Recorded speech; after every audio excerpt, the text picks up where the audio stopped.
Occasionally, you might have new employees with no or little experiences operating a filleting machine.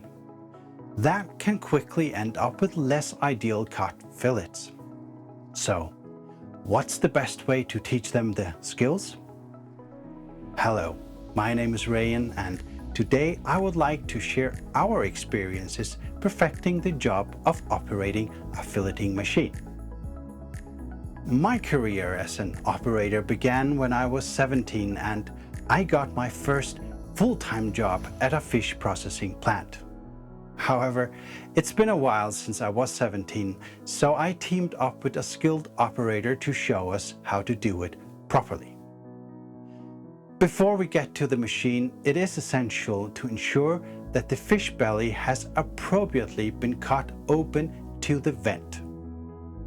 If not, the fish will not sit properly on the saddle, resulting in badly cut fillets. So let's take a closer look how a skilled operator does it. Operating a filleting machine does at first glance look easy. However, in our experience, it takes some training before you successfully are cutting beautiful fillets. To help you get up to speed, we have broken the process down to a couple of simple rules to follow. First, it is crucial to place the fish centered on the saddle. Swipe the fishtail gently so it falls into the groove. Always make sure that the thin flesh on the clavicle doesn't get stuck on the saddle. It should sit to the left and right of the seat. Make sure the tip of the saddle hits the bottom of the abdominal cavity. If not, the fish will slide on the saddle while being filleted. Let one saddle pass by and wait for the next one if you feel that you don't have enough time to place the fish properly on the seat.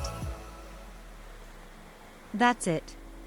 Practice these steps, and you will soon be mastering the skills of cutting beautiful fillets on a bother filleting machine.